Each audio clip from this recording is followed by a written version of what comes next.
radiations, zigzag shapes, beeping, hearing voices or difficulty finding words. Many migraine sufferers experience a wide variety of neurological symptoms shortly before the pain attack, the so-called migraine aura. But what is behind it? The term aura is very appropriate. For example, some affected people perceive a kind of corona around other people or objects, without being a real light phenomenon present. More frequently, they report zigzag shapes that slowly move through the field of vision, flickering and twisting like a garland. One of the strangest phenomena, of which we still do not know exactly whether they can really count as a migraine aura, is the phenomenon of Alice in Wonderland syndrome, in which the person or the environment changes in a hallucinatory way. The mathematician Charles Lutwidge Dodson, better known by his pseudonym Lewis Carroll, suffered from migraines himself and probably described his own experiences in his children's books Alice in Wonderland and Through the Looking Glass. Alice in Wonderland syndrome is particularly common in children and adolescents. They describe, for example, a disturbed perception of objects in the environment or their own body parts during a migraine aura.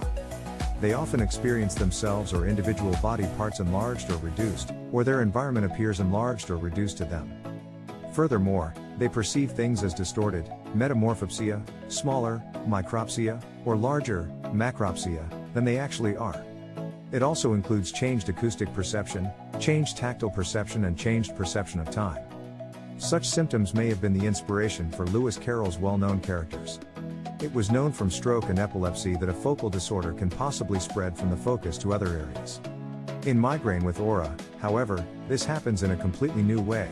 The focal disturbance does not become wider like a fresh spot of ink on blotting paper, but it moves without changing its shape and size significantly.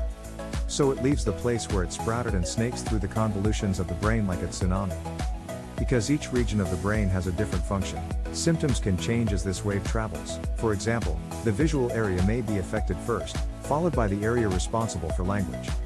With computer simulations, medics were able to show in various research projects that the wave does not travel in a random direction, but propagates along the folds of the cerebral cortex. It is likely that those affected develop individual patterns, and that is why their auras are usually the same.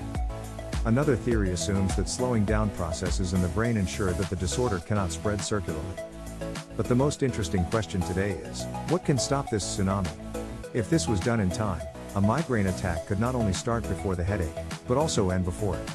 As of today, however, there is no special therapy for the aura symptoms. But the meanwhile wide-ranging, general therapy options for migraine can also take effect here. Important to know, during the aura phase, you should not take any triptans, as they can strengthen the aura due to their vasoconstrictive effect. Here, too, it is prophylactic that, for example, regular relaxation exercises, regular sport and a blood sugar stabilizing, low glycemic diet can help. Recent studies suggest that sugar metabolism plays an important role in causing migraine attacks and that a low glycemic diet, which tends to keep blood sugar low and stable, can be an effective migraine prophylaxis.